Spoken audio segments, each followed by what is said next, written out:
Americans for Fair Taxation presents the Weekly Chairman's Report, written by Steve Hayes, president of Americans for Fair Taxation, and recorded by Bob Paxton, a volunteer with the Florida Fair Tax Educational Association. And now, this week's Chairman's Report. Hello, I'm Bob Paxton with the AFFT Chairman's Report for Friday, February 21st, 2025. How did this happen? As we read the DOJ reports of where some of our tax dollars are being spent, many of us are horrified. How could this happen? Well, that's easy. It happened because the people we put in charge, Congress and the past presidents, have allowed it to happen. This column originally ran in the Orlando Sentinel on March 7th, 1995. Charley Reese was a syndicated columnist. He was associated with the Orlando Sentinel from 1971 to 2001, both as a writer and in various editorial capacities. King Features Syndicate distributed his column, which was published 3 times a week. Mr. Reese makes some great points as we watch the politicians and bureaucrats in D.C. try to blame somebody else for the waste and fraud that's being revealed by the Department of Government Efficiency. Here's Mr. Reese's column. Politicians, as I've often said, are the only people in the world who create problems and then campaign against them. Everything on the Republican contract is a problem created by Congress. Too much bureaucracy? Blame Congress. Too many rules? Blame Congress. Unjust tax laws? Congress wrote them. Out of control bureaucracy? Congress authorizes everything bureaucracies do. Americans dying in third world rat holes on stupid UN missions? Well, Congress allowed that as well. The annual deficits? Congress voted for them. The $4 trillion plus debt? Congress created it. Now, to put it into perspective, just remember that 100% of the power of the federal government comes from the U.S. Constitution. If it's not in the Constitution, it's not authorized. Well then, read your Constitution. All 100% of the power of the federal government is invested solely in 545 individual human beings. That's it. Of the 260 million Americans, only 545 of them wield 100% of the power of the federal government. That's 435 members of the U.S. House, 100 senators, 1 president, and 9 Supreme Court justices. Anything involving government that is wrong is 100% their fault. Now, I excluded the vice president because constitutionally he has no power except to preside over the Senate and to vote only in case of a tie. I also exclude the Federal Reserve because Congress created it and all its power is power that Congress delegated to it and could withdraw at any time if it chooses to do so. In fact, all the power exercised by the 3 million or so other federal employees is power delegated from the 545. Now, all bureaucracies are created by Congress or by executive order of the president. All are financed and staffed by Congress. All enforce laws passed by Congress, and all operate under procedures authorized by Congress. That's why all complaints and protests should be properly directed at Congress, not at the individual agencies. Don't like the IRS? Go see Congress. You think the Alcohol, Tobacco, and Firearms Agency is running amok? Go see Congress. Congress is the originator of all government problems and is also the only remedy available. That's why, of course, politicians go to such extraordinary lengths and employ world-class sophistry to make you think that they are not responsible.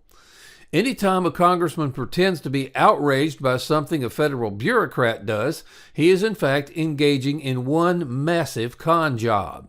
No federal employee can act at all except to enforce the laws passed by Congress and to employ procedures authorized by Congress either explicitly or implicitly. Partisans on both sides like to blame presidents for deficits, but all deficits are congressional deficits. The president may, by custom, recommend a budget, but it carries no legal weight. Only Congress is authorized by the Constitution to authorize and appropriate and to levy taxes. That's what the federal budget consists of: expenditures authorized, funds appropriated, and taxes levied. Both Democrats and Republicans mislead the public. For 40 years, Democrats had majorities and could have, at any time, balanced the budget if they had chosen to do so. Republicans now have majorities and could, if they choose, pass a balanced budget this year. Every president, Democrat or Republican, could have vetoed appropriations bills that did not make up a balanced budget. Every president could have recommended a balanced budget. None has done either. We have annual deficits and a huge federal debt because that's what majorities in Congress and presidents in the White House wanted. We have troops in various third world rat holes because Congress and the president want them there. Don't be conned. Don't let them escape their responsibility. We simply have to sort through 260 million people until we find 545 who will act responsibly.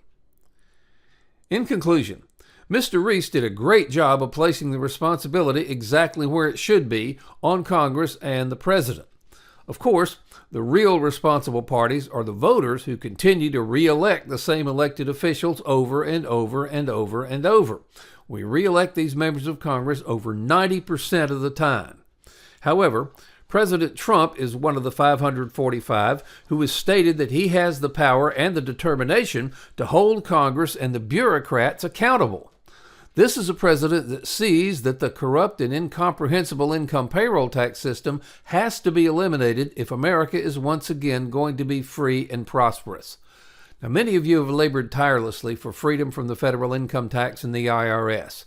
You deserve a great deal of credit for your efforts to educate the American people on the need to fund the American government in a way that's good for America and returns freedom to the American people.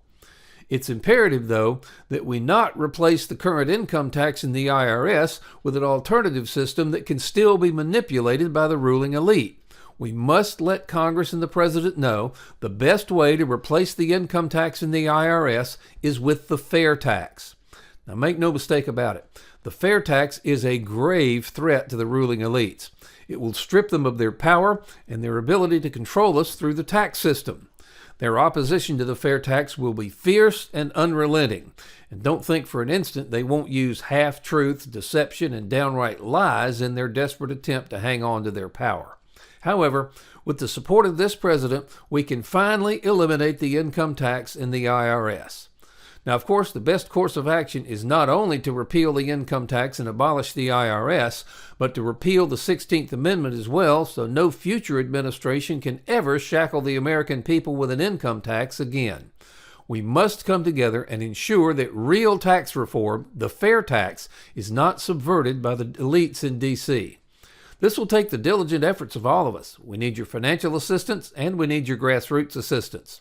If you have contacts that will allow us to get more information to President Trump about the fair tax, please let us know.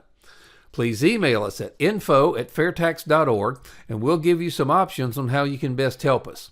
At a minimum, please call your congressional representatives and ask if he or she supports the fair tax. If so, thank him or her for their support and suggest they become a co-sponsor of H.R. 25 if they're not one already. If not, ask why not. Now, if your representative claims to be unfamiliar with the fair tax, offer to have someone come to their office and explain it to them. The solution: pass the fair tax. Now, why would D.C. pass the fair tax and give up an almost unlimited source of donations? Well, they won't, at least not voluntarily. The only way they will is if the rest of us demand it. Isn't it time to end this ludicrous tax collection system and the IRS along with it? Help us bring about real tax reform and stop future IRS abuses. By contributing or investing $10.40 a month, you help provide a financial base to Americans for fair taxation.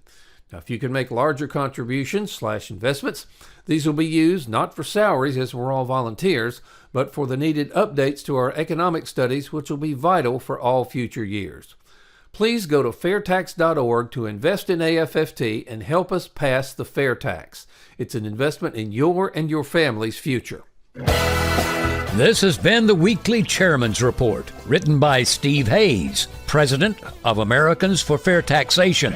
Check back every week for news and information about the fair tax and learn why the fair tax should replace our antiquated federal income tax system. If you'd like to receive a copy of the Chairman's Report in your inbox every week, sign up at fairtax.org.